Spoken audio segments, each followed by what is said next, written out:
Ladies and gentlemen, my name is Richard Ovenden and I'm Bodley's Librarian, and it's my enormous pleasure to welcome you this evening to the opening of our new exhibition, the Melancholy, A New Anatomy, which is a collaboration between the Bodleian Libraries, the Department of Psychiatry and the English faculty. Indeed, this is the first time that we've hosted a hybrid launch event for an exhibition. And this is indeed the first time that we've had a physical presence for an exhibition opening this decade, because you have to go back to 2019 for the last time we were able to share the pleasure of launching an exhibition with the public here in Oxford. The last time we did it, the last couple of times have been purely online. So we are joined by a small but distinguished audience in the room here in the Western Library, our very distinguished panel of speakers who will come on to in a moment, with a cast of thousands joining us online via the Bodleian's dedicated YouTube channel. So welcome to you wherever you are across the globe. This exhibition has been one of the longest that's taken to plan in the Bodleian's exhibition history. It goes back to 2017 when Professor John Geddes, the head of the Department of Psychiatry, came up with the idea of an exhibition celebrating the anniversary of the publication of Robert Burton's classic work, The Anatomy of Melancholy. And he approached the library to see if we would be interested in doing something, which indeed we were. And he thought that this event was worthy of celebrating as a great Oxford contribution to our understanding of what Robert Burton called melancholy, and perhaps what we would now call the management of our mental health. 4 years and a global pandemic later, tonight we finally present the exhibition.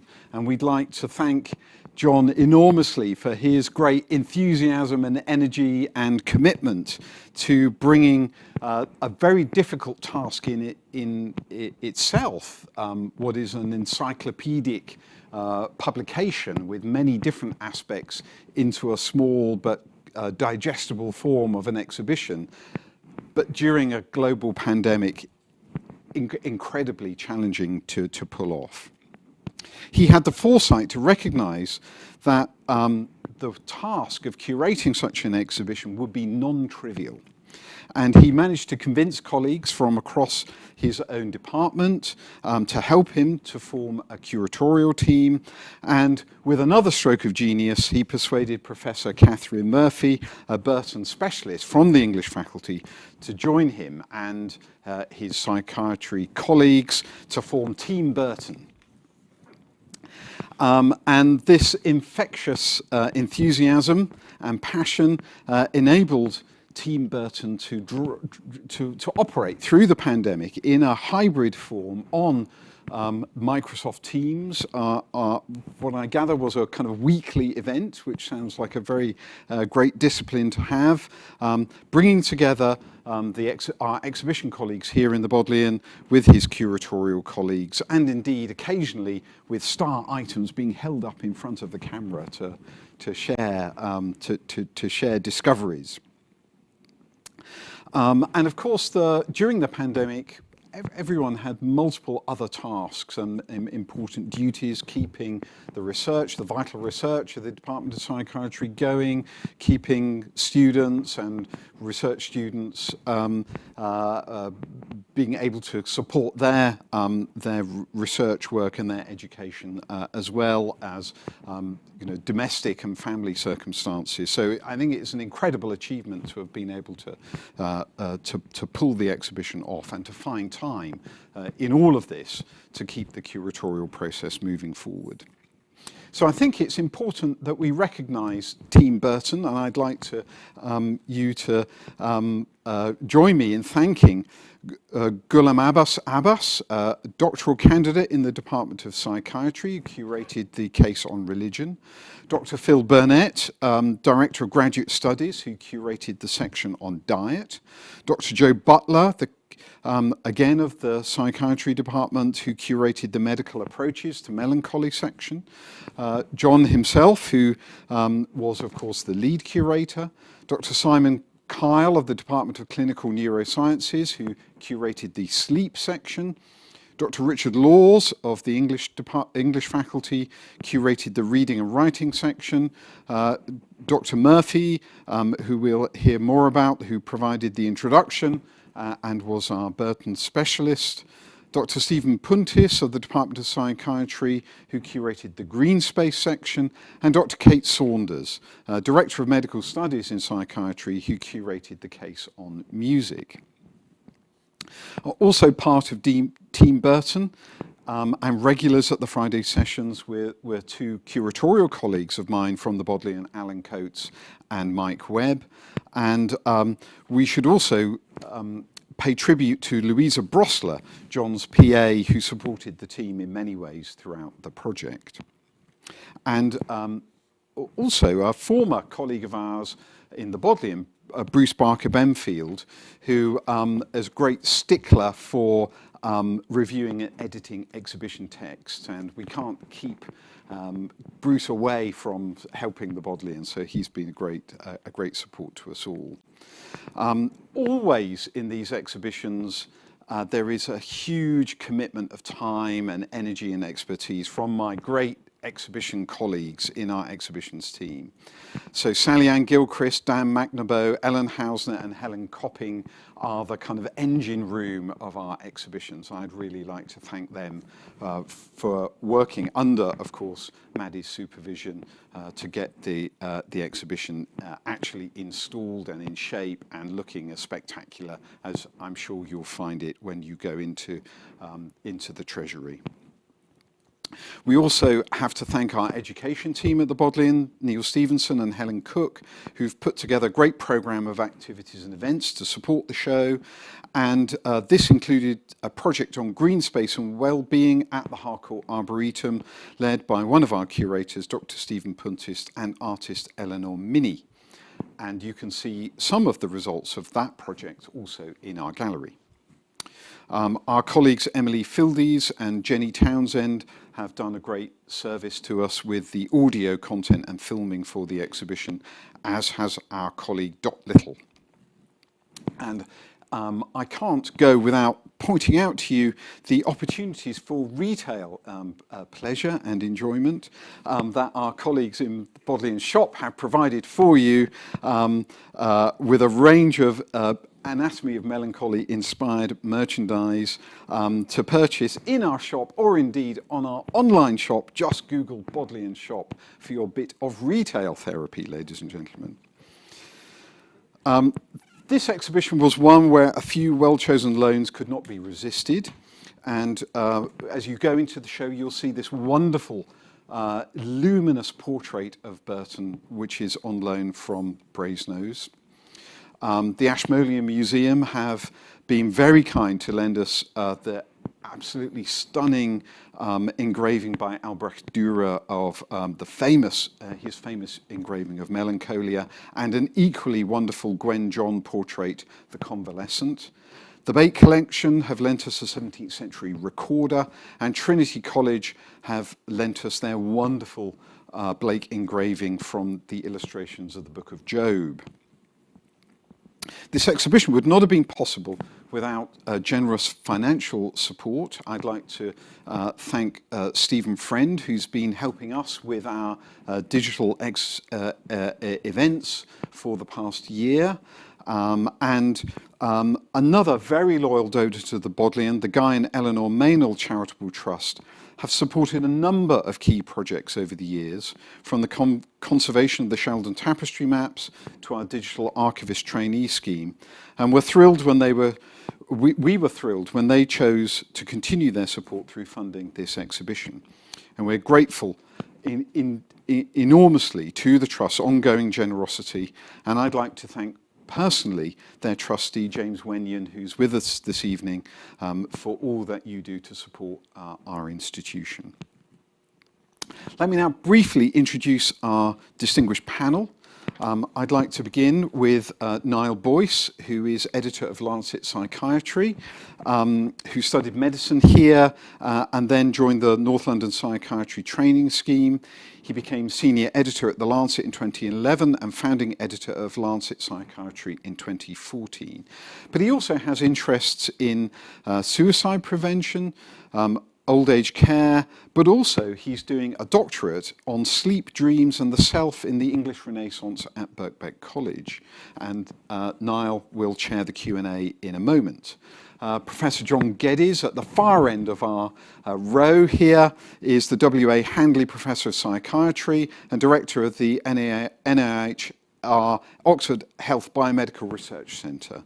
His current research focuses on the development and evaluation of treatments for people with bipolar and mood disorders. And among John's many distinguishing awards and fellowships, I should point out his honorary fellowship of the American College of Psychiatrists, which was conferred in 2008. And in 2010, he was the Royal College of Psychiatrists Psychiatrist Academic of the Year. And in 2016, received the European College of Neuropsychopharmacology Award. And he was awarded an honorary doctorate by the Aristotle University of Thessaloniki and is a Turing Fellow at the Ireland Turing Institute this academic year. Dr. Kathryn Murphy is Fellow in English at Oriel College and Associate Professor of Renaissance Poetry, Prose and Philosophy. And she is also a specialist in modern poetry, in Czech literature and in modern art, and came to Oxford in 2004, doing her Masters in English Literature at Balliol, before moving to Greece and then back to Oxford as a JRF at Jesus, moving to Oriel in 2010. And her forthcoming book on Burton can be pre-ordered, I think, from Reaction. No, not quite yet. Not quite yet. But it will be published. It will be. You can desire to pre-order it and then ultimately to own it, fulfilling many pleasurable steps along the way to eventually reading what promises to be an important book on Burton in 2022. Sister Stephanie-Therese has been a member of the Sisters of the Love of God, an Anglican contemplative community, for 33 years. Before entering religion, she was an academic librarian specializing in science and technology cataloguing, and is also has done important work on Burton herself. Finally, Sir Philip Pullman completes the panel this evening. Educated at this university in Exeter College. He was born in Norwich and has lived in Zimbabwe and Australia, and now lives here, of course, with us in Oxford. It's difficult to summarize Philip's literary credentials, but of course we know him from, especially for his Dark Materials, the great trilogy, which was set in many different Oxfords, but including our present one. In 2004, he was named the 11th most influential person in British culture. He was knighted in the 2019 New Year's Honours for his service to literature. And his contribution to children's literature was recognised in 1995 with the Carnegie Medal of the Library Association. And in 2017, he was named the all-time Carnegie of Carnegies, which I think is a fitting way of describing his contribution. I think it's also worth saying that his writing continues to reflect on both Oxford, the city, and the university in many different ways, and he's also been extremely interested in Robert Burton, and it's entirely fitting that he should join us for this panel this evening. So at this point, I'm going to stop talking, and I'm going to hand over to Niall, who will chair the panel. Thank you. Thank you very much, Richard, and thank you to all of you in the room and all of you online for joining us to celebrate the 400th anniversary of this remarkable book. Indeed, the title of the book itself is remarkable, The Anatomy of Melancholy. Now, this book, of course, came at a point in the early modern period when there had been an explosion of knowledge and interest in the anatomy of the body, in academia, in practice, and also in publishing. And the title, The Anatomy of Melancholy, seems to me to lay down a challenge, which is that in the way that the body had been anatomized, was it possible to anatomize a state of the mind? And the challenge which Burton set in this book is a challenge which I think still excites, interests, inspires, and annoys people today, whether that's within the mental health professions or indeed outside. Now, if you find yourself reading the fantastic new edition of The Anatomy of Melancholy, you might find yourself thinking at some point, what sort of book is this? And this is often the problem with early modern texts. You think, what sort of book is this? Is this a medical textbook? Is this a philosophical treatise? Is this a work of literature? What is it? And perhaps the only answer is that you have to come up with your own response to it from your own personal perspective. And so it's very fitting we have such a range of perspectives for this panel this evening. And we're going to start off by hearing the perspective of Professor John Geddes. Thank you, John. Thanks very much, Niall. Thanks, everyone. And just, as you said, Richard, to the entire team that's been involved in putting this exhibition together. I mean, I think that one of the exciting things for me about having the panel was that everyone here is to a great degree, kind of very interested in this absolutely remarkable book. And I don't know of any other book like it. I'll just say a little bit about Niall of my own kind of interaction with it, because I think it'd be quite useful for us all to give us a bit of a perspective on how he came across this book. And I remember when I was back in the 1980s, I was a house officer. In those days, he used to essentially live in the hospital and not get out much. And it was a great time, just as we've discovered in the pandemic, for people to engage with long series of books or works of fiction. And at that time, I'd decided to read Dance to the Music of Time by Anthony Powell. And in that, the protagonist, Jenkins, is always doing something on the anatomy of melancholy. You never quite find out what it is, but what he did do during that 12-volume reading of that while I was a house officer, was lead me to think maybe I should interact with this book because there was something going on here. So I moved into my psychiatry training in Sheffield, went down the local second-hand bookshop and immediately discovered a 19th century 3-volume copy of The Anatomy of Melancholy. It's been with me ever since, and I've really not known what to make of it. But actually putting this exhibition together has really crystallized on my thinking around that. So you simply cannot pigeonhole this book. It's everything. It's sort of, there's lots of different ways of looking at it. I suppose, from my point of view, Niall, I have always seen it as one of the lost treasures of psychiatric work. It's a famous book. It's, you know, when I was just looking at the Guardian's best ever non-fiction books, and it's always there.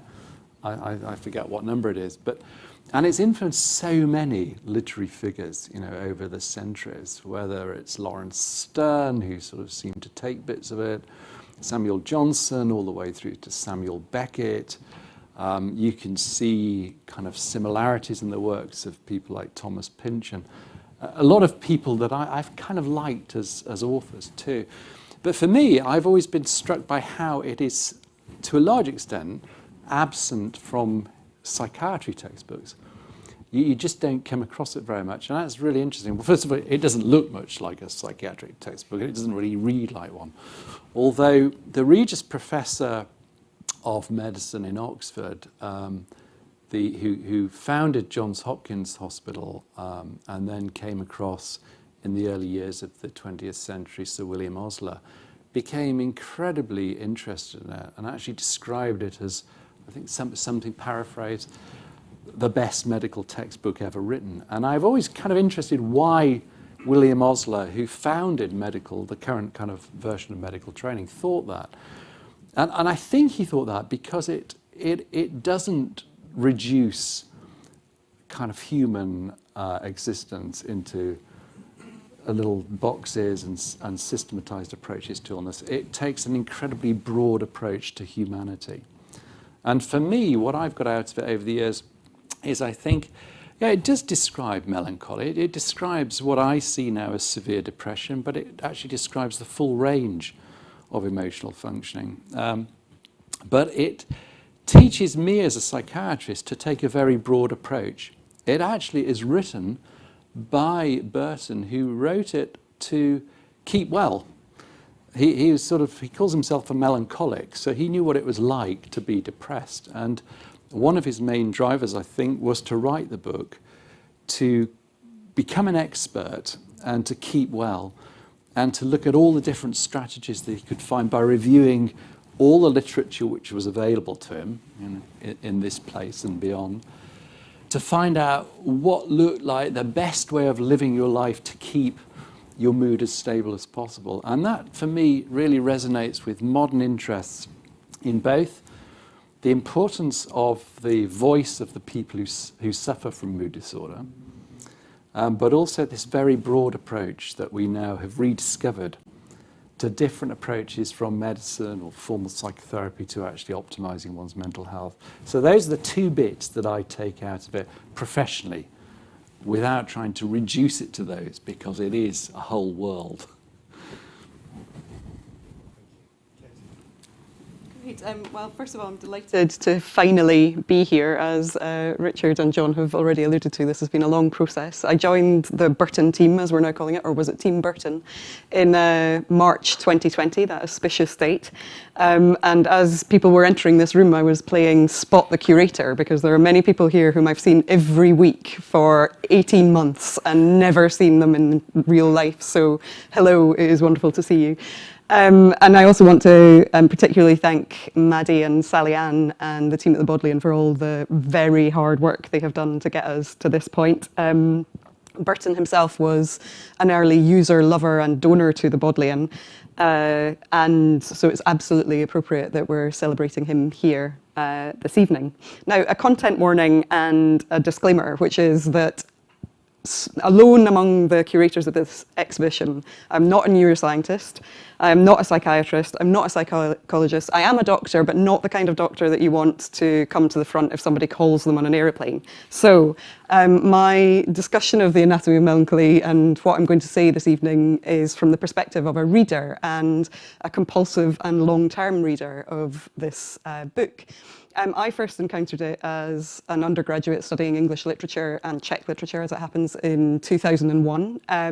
I was, like many adolescents or recently post-adolescents, interested in melancholic things, thought that this was the kind of thing I might want to read, started reading it, and found myself plunged into a kind of inexhaustible, labyrinthine absorption of attention, which is still ongoing today. I'm still reading The Anatomy. I wrote an essay about it then in 2001. I'm still writing about The Anatomy 20 years later, and I suspect that if we were to regather for the 420th birthday, I would still be reading and writing about The Anatomy.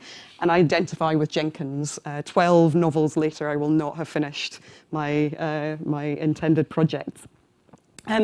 As John has just said, melancholy was indeed a medical matter in the Renaissance, a disease resulting from the excess of black bile in the body, the substance melancholy. And as John has also already mentioned, Sir William Mossler did call it the greatest medical treatise written by a layman.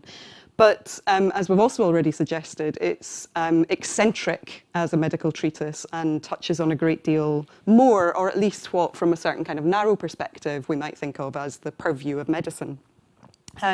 Burton claims that all the world is mad, is melancholy, dotes. And if melancholy is the world's malady, the whole world's malady, then nothing can be irrelevant.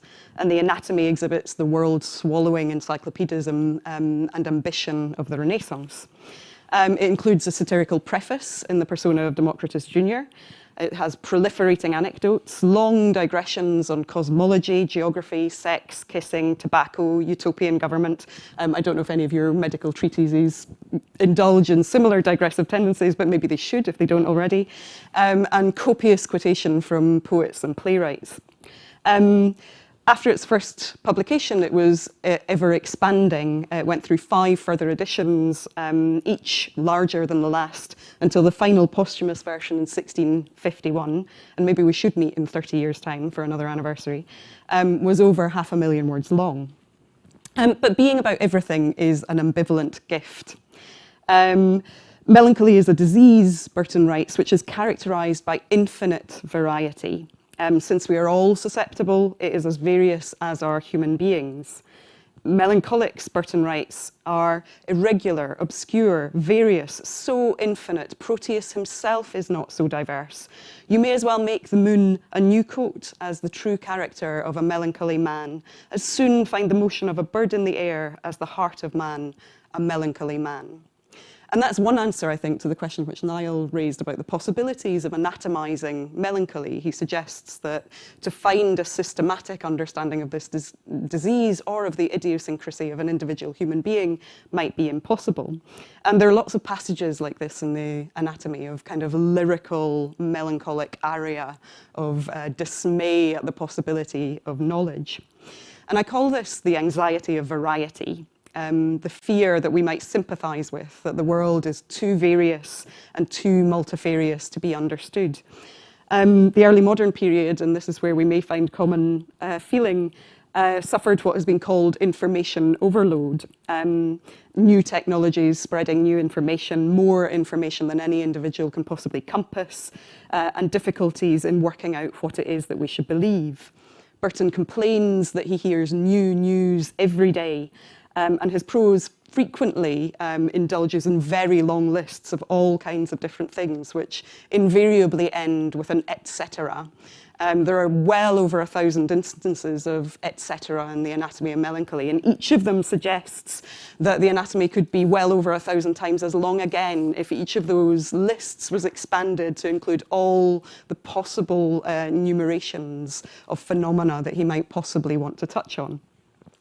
But variety isn't only a cause for anxiety in the Anatomy of Melancholy, it's also a great cause of pleasure, distracting and interesting the reader with endless anecdotes and digressions.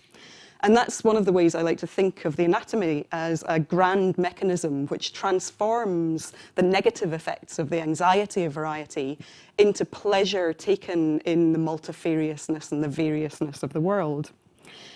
He trains the melancholic's attention, and since we are all melancholics, according to Burton, that means he trains any reader's attention.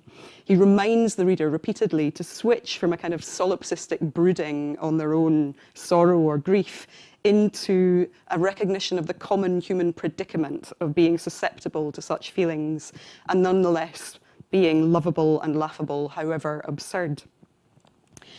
And the structure of the anatomy also enacts this transition from tragedy to comedy, from causes and symptoms to cures and the possibility of alleviation. And that's how the first partition and the second partition of the large structure of the book works.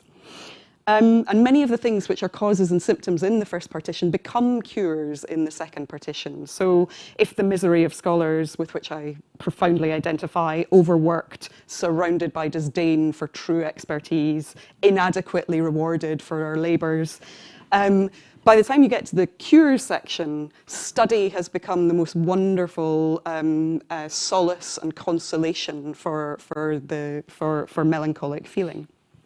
And one of my wishes for the exhibition is that it can act in some way like the anatomy itself as a pleasurable absorption of your attention. And like Burton, we've tried to move away from, although we do discuss the causes and symptoms of melancholy, the predominant emphasis of the exhibition is on cures, and especially cure which puts agency in the hands of the sufferer. So Burton pays a lot of attention to what are called the 6 non-naturals, so circumstantial activities or actions that can either exacerbate or cure disease, or at least alleviate disease, and which could thus be adjusted by the physician or by the sufferer in order to bring about remedy. The first 5 of these are diet, retention and evacuation, which is the expulsion or not of various fluids from the body, air, exercise and sleep. You'll be pleased, I hope, to know that we don't have any cases on retention and evacuation in the exhibition, partly for reasons of tastefulness. But each of those other non-naturals receives from one of the curators who is currently working in that area in their own scientific research, attention, comparing Burton's engagement with those ideas with their own. The last of the non-naturals is what Burton calls the passions and perturbations of the mind, and is perhaps the least obvious for us to understand today. Passion is a typical word for what we would now call emotion in the period, and Burton sees it as the greatest of all the causes of melancholy, while in the other 5, the body works on the mind. In the passions of the mind, it works on the body. And so tempering the passions of the mind is one of the great works both of the Anatomy of Melancholy and anyone who wants to salve the disease. It takes up a greater proportion of the anatomy than any of the other non-naturals. And in the exhibition, we examine 3 of the remedies which Burton suggests: faith, mirth, music, and merry company, and finally, the therapeutic effects of reading and writing. And I want to just finish with a couple of quotations from Burton and his contemporaries on reading and writing and their salutary force. Burton himself, as John has already alluded to, testifies to the element of self-cure in reading or in writing. He says that I write of melancholy by being busy to avoid melancholy, and that he writes to ease his mind by writing. But it's also a performance of melancholy, which is an opportunity for the reader to find themselves. Burton tells the reader, thou thyself art the subject of this discourse. A Christchurch contemporary of Burton's, Henry King, wrote a poem to a friend about the anatomy in which he recommended the book. And it begins, if in this glass of humours you do find the passions or diseases of your mind, here, without pain, you safely may endure, though not to suffer, yet to read your cure. Reading the anatomy, this poem suggests, allows you to encounter your own melancholy and to pay attention to it without pain. And in so doing, King suggests, to read your cure. And if any of you have not previously read the anatomy, recently out in an excellent Penguin edition by Angus Gowland, who is present this evening, and you are tempted so to do by encountering this exhibition, then I will consider that the exhibition has done its work in the world. Thank you. I first encountered Robert Burton through his poem that appears in the 3rd edition of the Anatomy, and it's called An Abstract of Melancholy. The poem has very strong bipolar overtones in its structure, which led me to ask the question, was Burton's melancholy bipolar? And the poem has 12 verses, and it breaks down to six sets of pairs. The first verse of the pair being manic, or the mania. The second verse of the pair being depression. The manic verses end with not so sweet as melancholy, not so divine as melancholy.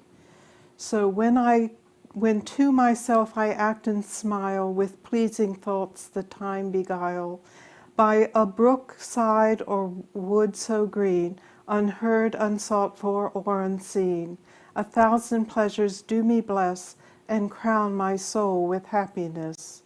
All my joys besides are folly, none so sweet as melancholy.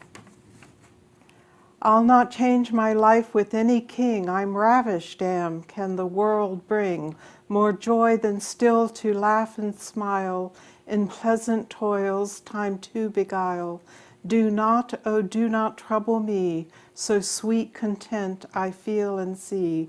All my joys to this are folly, none so divine as melancholy. So that gives you a flavor of something that's not quite so miserable.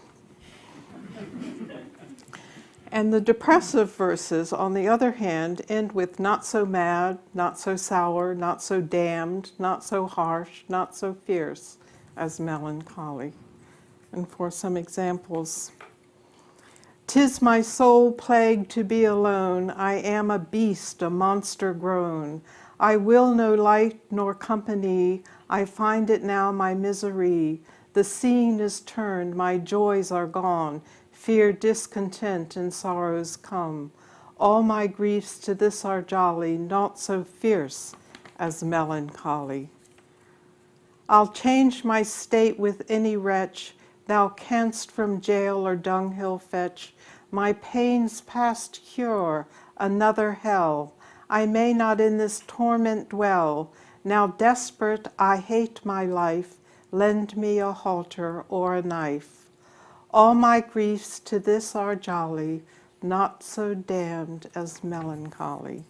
So he's rather depressed there. And those last lines have brought up the suspicion that he might have committed suicide. But nobody knows. He was buried in Christ Church Cathedral, which is consecrated ground.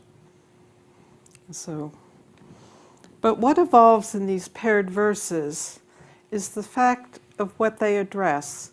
The first pair addresses thoughts, then the next feelings, psychosis, the libido, relationships, and then attitude to life in the last set of pairs.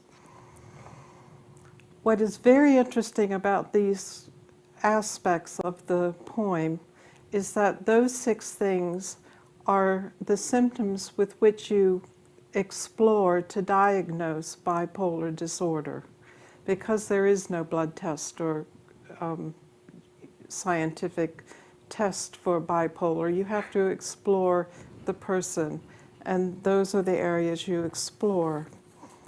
So we have a poem of extremes reflecting both extremes of bipolar, the mania and the depression. Why do I think that Burton was bipolar based on this poem? Well, Burton was not a physician. He did not have physicians or patients to observe and analyze. So where could he have gotten this intimate knowledge of bipolar except if he lived it? I know the poem is bipolar because I too live with bipolar, and he captures it perfectly. He is a man of extremes. As Katie mentioned, his first edition started out with 350,000 words, but by the time he got to the 6th edition, it was 520,000 words. So he was rather manic in his writing. And he seemed to rarely revise and edit, but just add on and add on and add on to his volume. His behavior could be extreme as well. My favorite story of him is he not only was a scholar, he was an Anglican divine, and he had a parish up at St. Thomas, which is still in use today, actually, and near the train station. And there's a legend in the parish that he got into fisticuffs with one of his parishioners when things couldn't be settled otherwise. So he was a writer of lists, especially quoting all his authority.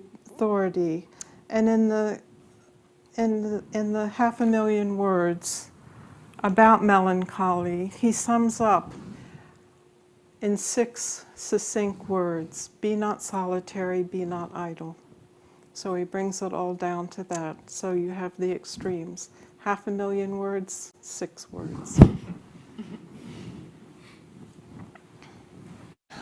I first became aware of Robert Burton when I was a teenager.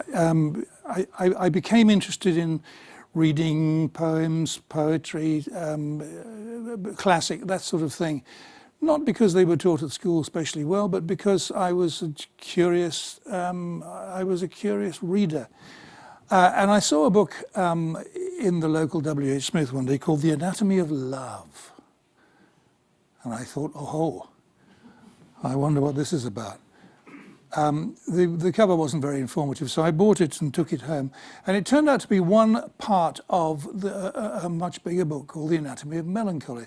It was the extract on love. He divides melancholy up in all sorts of different categories. And one of the great divisions of this is his section on love, which is one of the funniest things you could ever hope to read. He is an extraordinary writer. I didn't read it thoroughly. I dipped into it. I mean, the whole thing, not The Anatomy of Love, which I've still got somewhere on my shelves. I dipped into The Anatomy of Melancholy from time to time, because every time I did, I came away invigorated, as you are by the presence of someone who is full of energy. Burton, as a writer and as a man, I dare say, was one of those characters, abounding in energy, vigor, and life. And books like this do have an effect on you. When I was suffering from a period of depression or melancholy in my 20s, I discovered that the best cure for that was the letters of Bernard Shaw, because they're so funny, because he's a man of such enormous generosity, energy of spirit, interest, curiosity in everything. The same sort of thing as I found when I read Burton. Now, this is what happens when you get old. You have to outsource your memory. So I've outsourced my memory to these Post-it notes, and these came about because some years ago, someone at the Folio Society, who, as you know, publish rather nice editions of various classic books or modern books, asked me which book I thought they ought to do in a Folio Society edition. And I said straight away, The Anatomy of Melancholy, Robert Burton's great book, The Anatomy of Melancholy. And we had a conversation about that, and it ended by them saying, well, would you write the foreword? And having recommended it, I could hardly turn them down. So I found I had to say yes, which meant that I had to read the whole thing from beginning to end. And make these sort of notes, which I vastly enjoyed making. What I found reading it in a sort of organized way was how rich it is. And again, this energy thing, it's full of digressions, where he leaves the main current of his argument and goes off at an angle so wild and so far sometimes that you think he'll never come back. But he always does come back firmly and safely to the spot where he started. The organizing principle of this is enormous intelligence. He had a great deal of RAM in his head, as we'd say of a computer. He knew immediately where everything was and what he'd last said and where to find another argument for it. This is visible, of course, in the enormous number of people he quotes. I sometimes wonder if these endless quotations, if he made them up. Making up quotations is not an activity unknown in Oxford, as I could tell you from my own degree. It didn't do you any good, of course, it never does. Here's one of my favourite passages where you can see the richness of his reference, as well as the humanity, the humaneness and the quirkiness of his observation. This is from his section on love melancholy. Constantine, De Agricola Libertem Capta, gives an instance out of Florentius his Georgics of a palm tree that loved most fervently, and would not be comforted until such time her lover applied himself unto her. You might see the two trees bend, and of their own accords stretch out their boughs to embrace and kiss each other. They will give manifest signs of mutual love. That's a strange enough story, but there are more. Ammianus Marcellinus reports that they marry one another and fall in love if they grow in sight. And when the wind brings the smell to them, they are marvellously affected.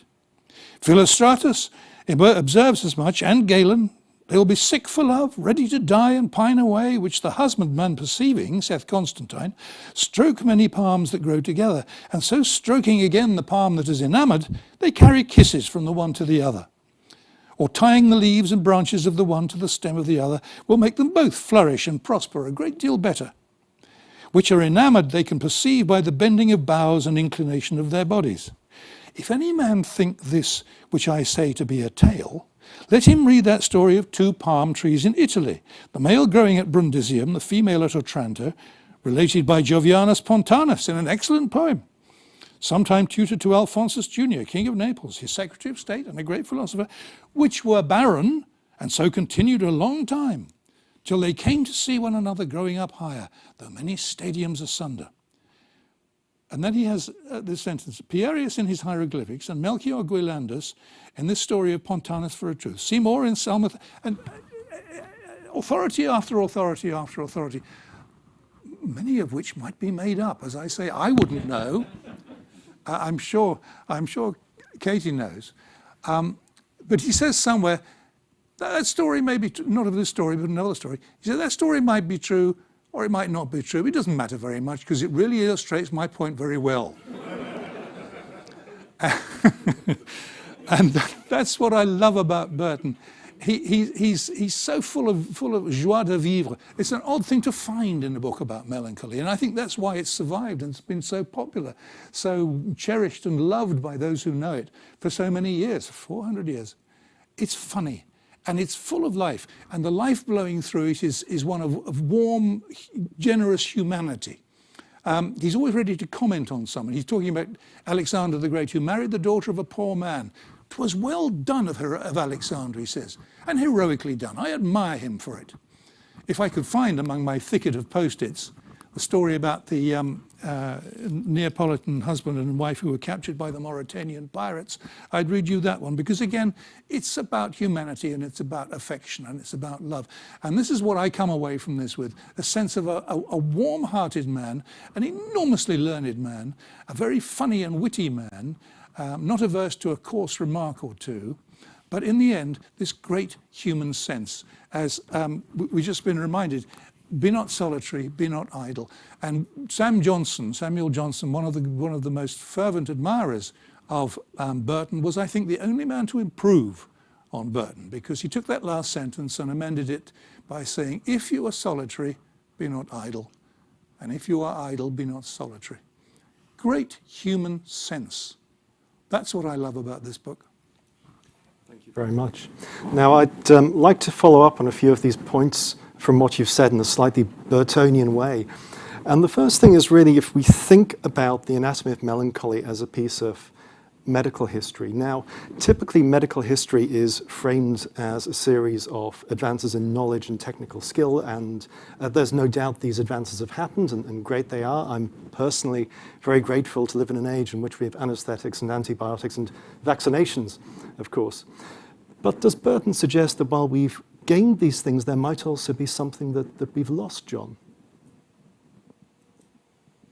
I think it's a very interesting question, isn't it? Because if you sort of take the approach that Burton describes in the anatomy and compare it to the trajectory of psychiatry since then I think you can see that quite a lot of what we've all just been talking about, the love, the humanity, I'm not saying that doctors don't have that or nurses, but I don't see a lot of that in quite a lot of the psychiatric textbooks. So there might have been a narrowing down and a reduction of the possibilities. And again, I think that's one of the things that William Mossler saw in this book. It reminded you that as a doctor, and of course, Burton goes to quite a lot of lengths telling us, what a good doctor should do. And again, another thing that I take out of this is that humanity is a really important part of medicine, isn't it? The doctor, the clinician, is someone who has to interact with a human being, and you don't do it by just thinking about neurons. You have to have this very broad approach. And also you bring in other areas of discourse, the humanities, the social sciences. Burton doesn't restrict his focus to anything. He says, I'm a divine, not a physician, but it doesn't stop him from talking about physicianly matters.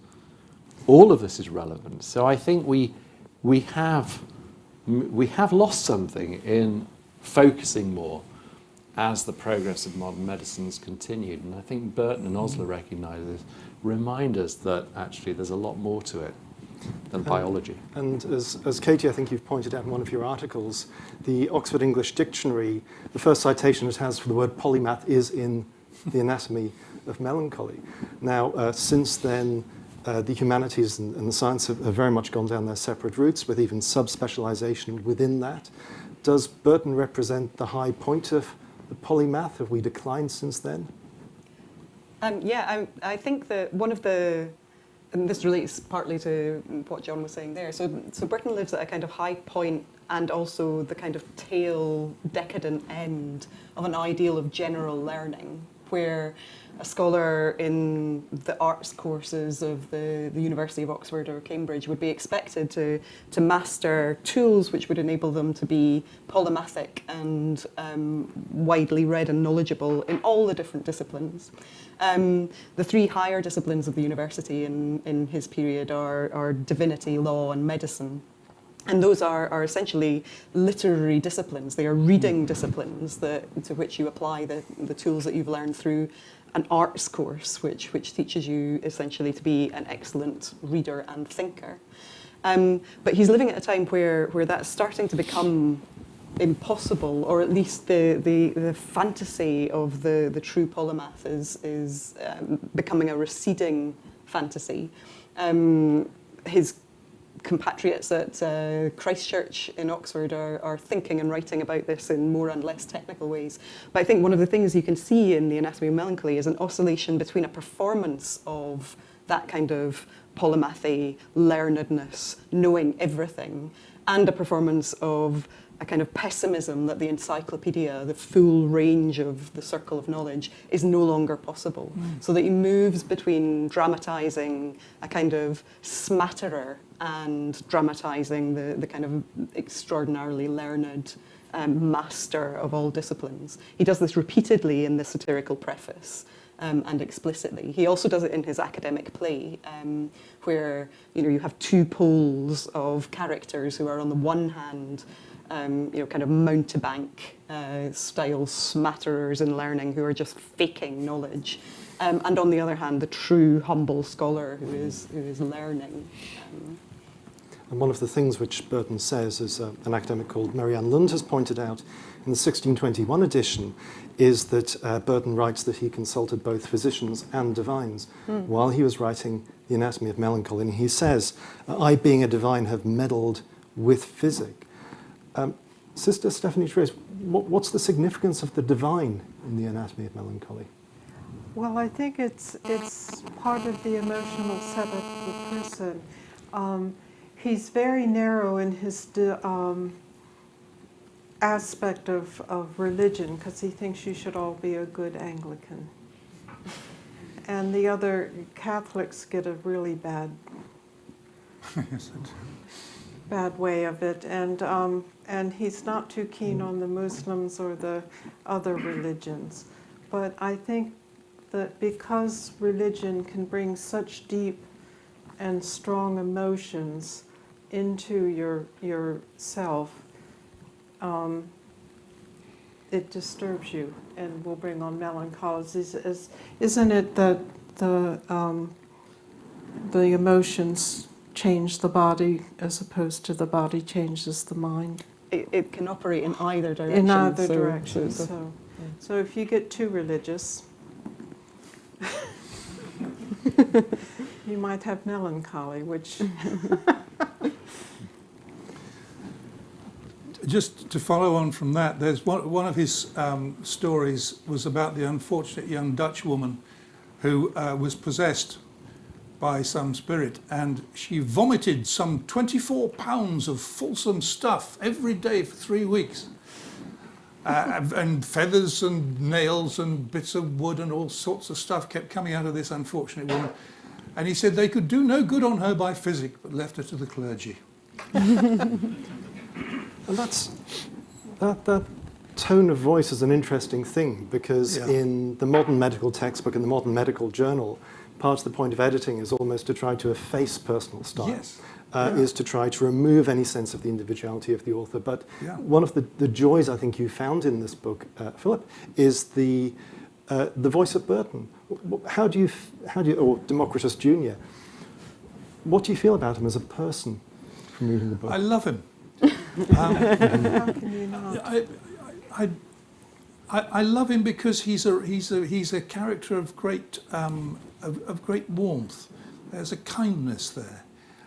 There's a sympathetic understanding of pretty well everything, and also for his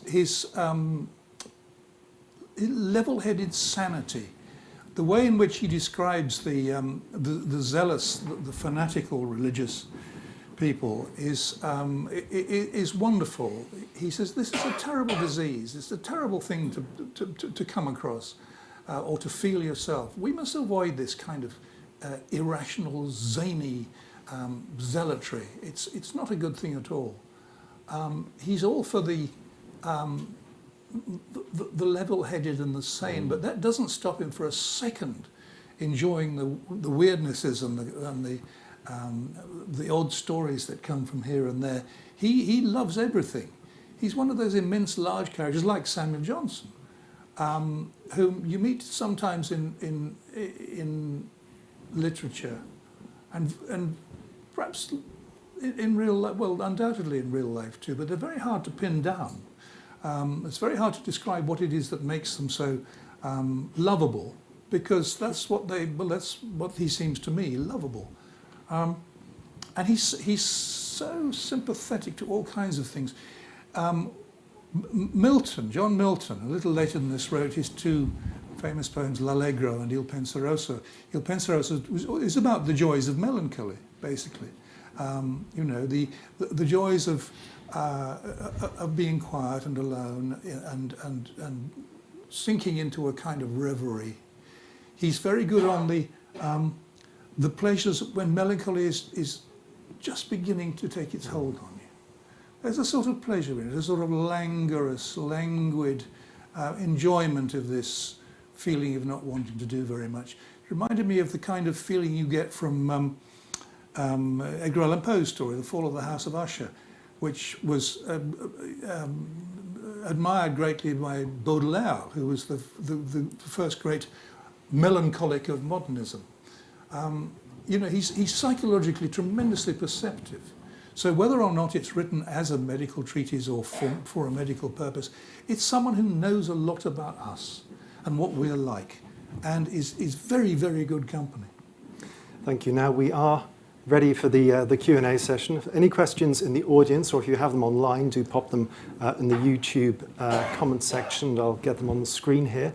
I would request that any questions you have are non-Burtonian in nature, preferably concise, with a question mark at the end of them. So first of all, is there anyone here who has a question? If you'd like to put your hand up, we have a microphone. Yes, we have a question over here. Gentleman in the red tie. If you just wait for the microphone before speaking, please.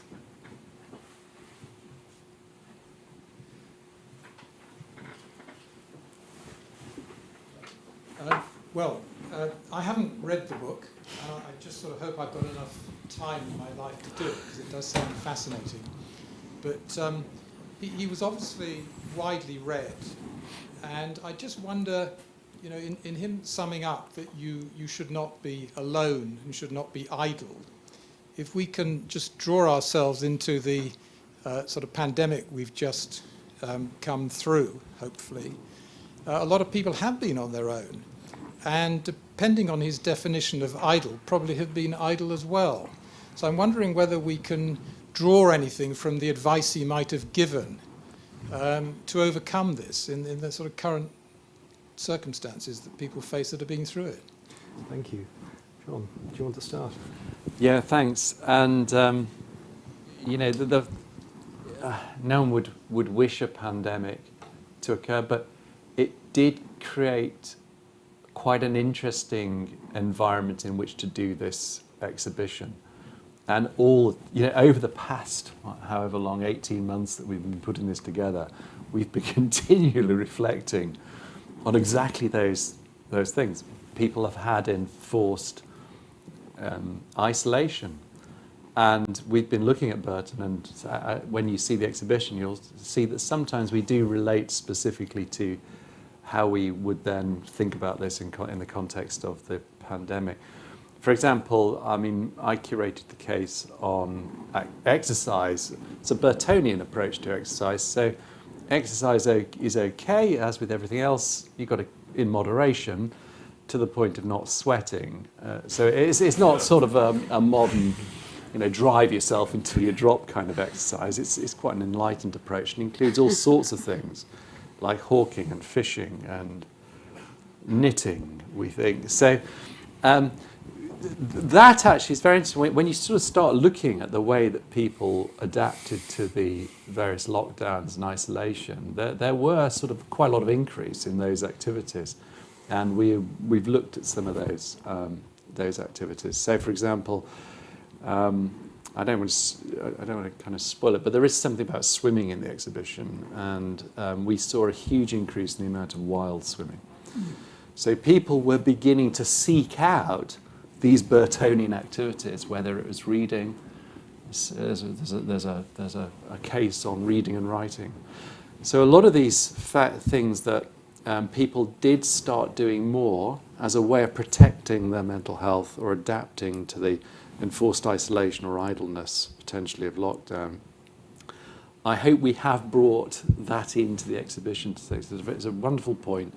It is something that was just every week when we were meeting, we were just reflecting on this. I don't know if there's... I would only add to that one of the things that Burton is particularly good on, both biographically and in the anatomy, is the kind of proxy experience that reading supplies. So he says at one point in the preface, I never travelled but in map or card. So he substitutes the kind of printed material and the reading material as a way of gaining experience of things that are not immediately available. Burton lived most of his adult life in Christchurch and Oxford, and as far as we know, didn't travel widely. And yet, the Anatomy is a book that is welcome to the world. Is full of travel literature. It's full of curiosity about other places.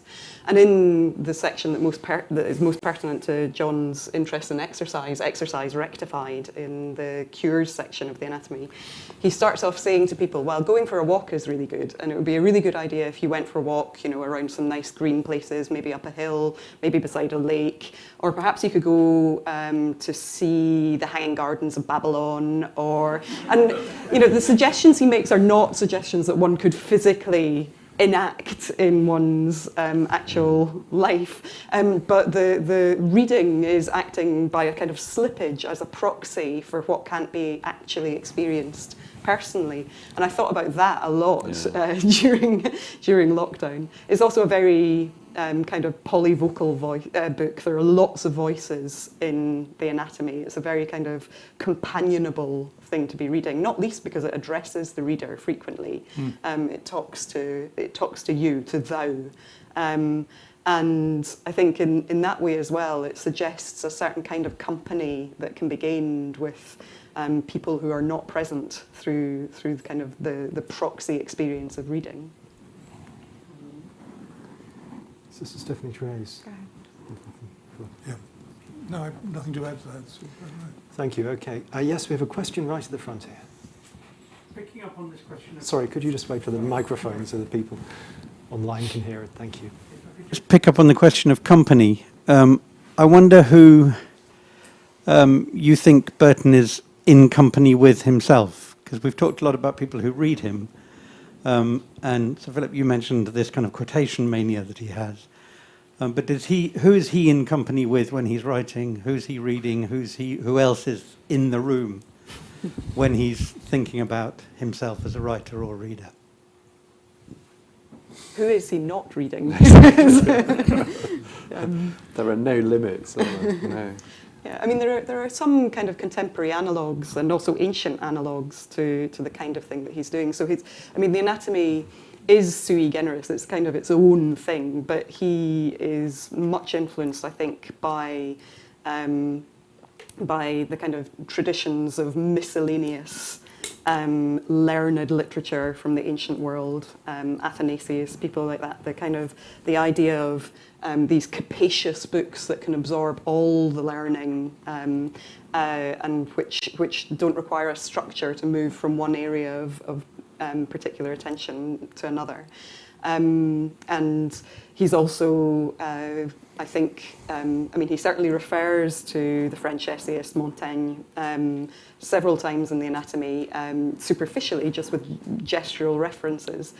But there's a sense that the kind of writing that's emerging at the end of the 16th century, which is simultaneously very interested in human idiosyncrasy, in the particular person that you are, and also interested in the ways in which human idiosyncrasy is participation in the possibilities of humankind and the common nature of humanity. I think that's something that is also kind of typically early 17th century, and that he's partly getting through his reading of Montaigne and thinking about Montaigne.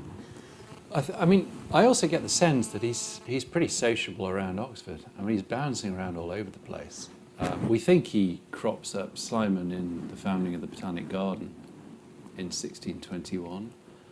So he's involved. He's not solitary in Oxford, as far as we know. He's kind of pretty well integrated. Wasn't he? I think he was clerk of the market for 3 years. Yeah. So he was testing all the weights and measures. So that's, and he has the reputation of being pretty good company.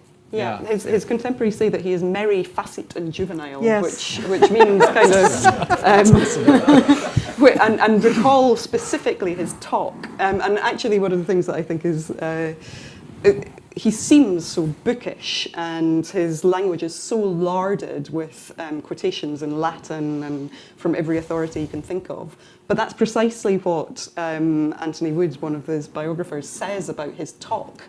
That even in talk he would interlard his speech with Latin quotations in the way that was fashionable in the early 17th century, the polymathic early 17th century.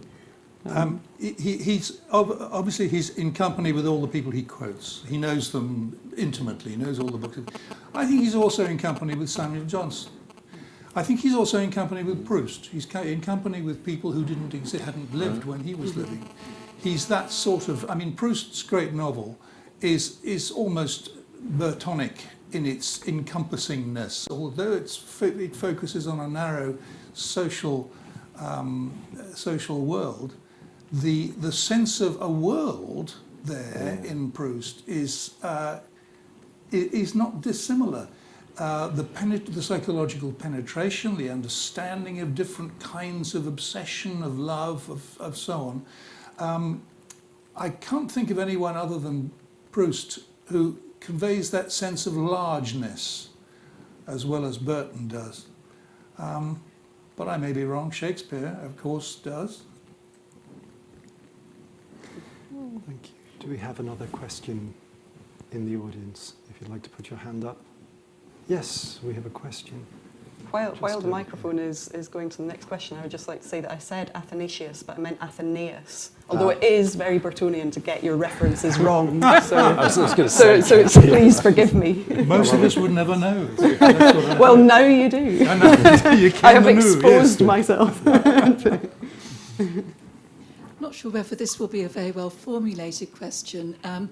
Burton, obviously, he's both quite rigid in some ways in what he sees as correct Christianity or correct faith, but he's also very all-inclusive. And I'm just wondering, the modern concept of neurodiversity, is he a sort of precursor to that? He wouldn't have known that word, but he is very inclusive and all around.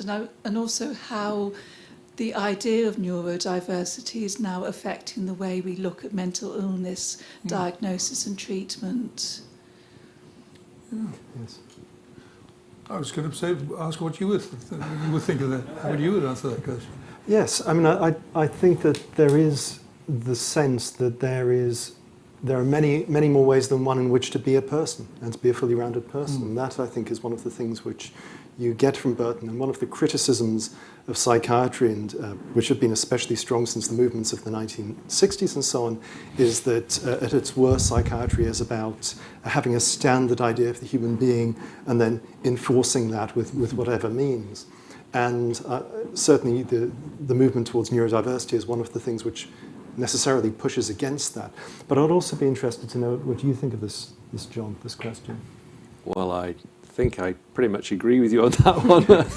Yeah, I mean, I can only imagine, but his sort of encompassing of variety and his endless celebration of all different aspects of human life lead me to believe that he would completely get that. There's the fact there are many different ways of living. You know, in him there are many different ways of reading and interacting with Burton. You know, it's sort of one of those things that once you engage with this book, you can never really escape it. If you wanted to, I just come back to Philip's point, because it's very interesting. I think the idea that he would relate to others who have had that ability to kind of create worlds and systems in that way. And you know, obviously you're a creator of worlds, imaginary worlds too. And I wonder if you recognise in his sort of writing some of your own imaginary creations, and whether you inhabit those worlds in the same sort of way as Burton would. Because just because I often see that Burton's one of those writers who, okay, I look at him for this evening from a mental health perspective, but he does have this influence on creative writers, the kind of great tradition of the people who create fabulously detailed worlds. This is full of technical detail. It's not a fiction, but actually a lot of those books are kind of almost non-fiction. Well, he's a storyteller, and if he finds a good story, he'll tell it whether or not it's true, as the passage I alluded to a little while ago. I think a novelist is doing something different.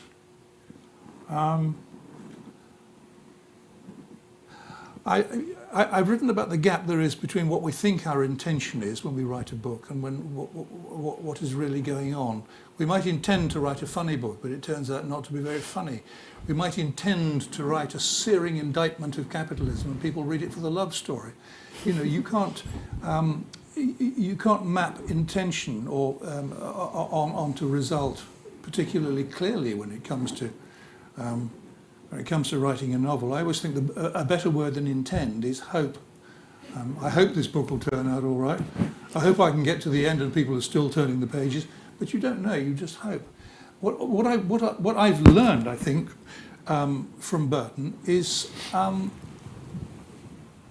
it's something you mentioned, Niall. It's a tone of voice. It's something that's very hard to describe in critical terms, but you know it when you hear it. In which I suppose it's like obscenity, isn't it? You can't define it, but we know. I know it when I see it. When you read Burton, when you become habituated to his method of telling a story and of referring to authorities and of digressing and then coming back, it's a tone of voice which is impossible to mistake. And tone is something very important in a story. This is why I get a bit irritated when I see exam questions or SAT tests questions requiring children to first make a plan of your story and then write the story. And I always say, write the story first and then make the plan, because then you see what you've got. And the advantage of that is that it's more interesting to write the story, but also you get better marks because your story will be just like the plan. But the real point is that you can't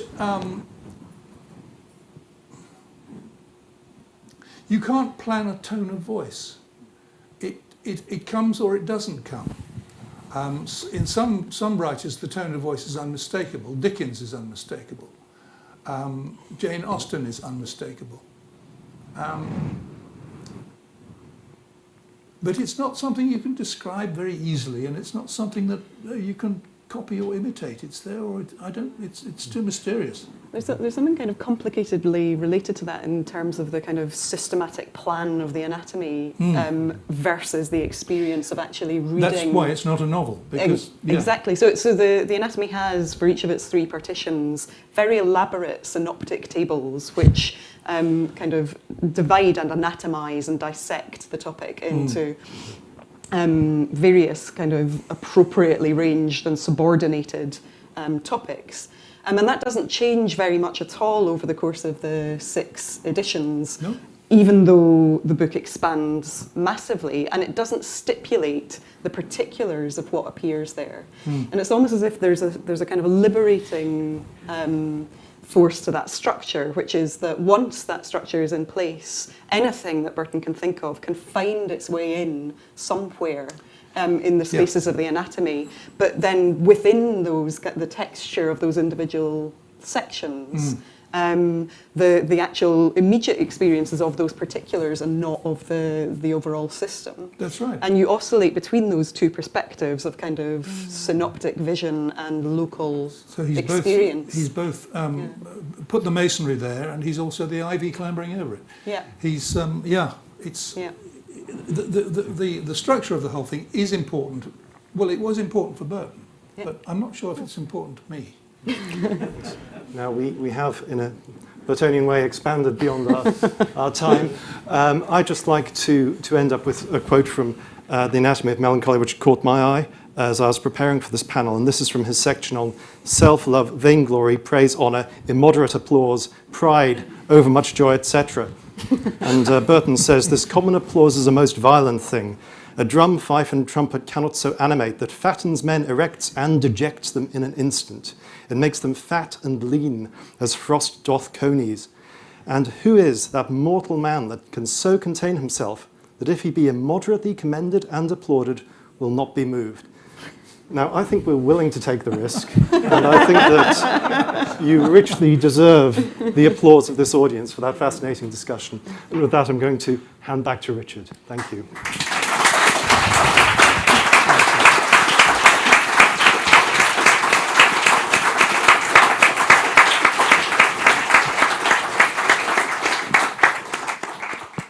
Well, ladies and gentlemen, I think you'll agree that that was absolutely riveting panel discussion. We could have gone on for very much longer, and I hope that we will be able to, in a moment, outside of this lecture theatre. The Bodleian and Robert Burton go back a long way. We go back almost to the foundation of the Bodleian Library in the early 17th century. And as Katie pointed out, Burton actually gave us hundreds of books. And it's an extraordinary thing to be able to contemplate the work of a great writer who had a personal connection with this institution. And you can go into the exhibition gallery to see the show and to look at some of the books that were in Burton's own private collection, the books which he read himself. And you can come into the reading room just above us where we're sitting now and call up many more of them and to retrace Burton's own mind as he contemplated the books which informed his great work. And I think more than that, here in Oxford, we can walk the streets that Burton walked, and we can do some of the things which Burton inspires us to do, and in which many of us found great solace during the past 18 months in doing, not just in reading, in coming to a good bookshop next door or into the many libraries, college and Bodleian, in this university, but also to walk around the Botanic Gardens or its Arboretum. And our sister exhibition, Roots to Seeds, celebrates the 400th anniversary of the garden and indeed of the study of plant sciences in the university. And we have great museums, and you know, the members of the students and other members of the university, people in Oxford and our visitors have found great comfort from visiting our brilliant museums in Oxford as well.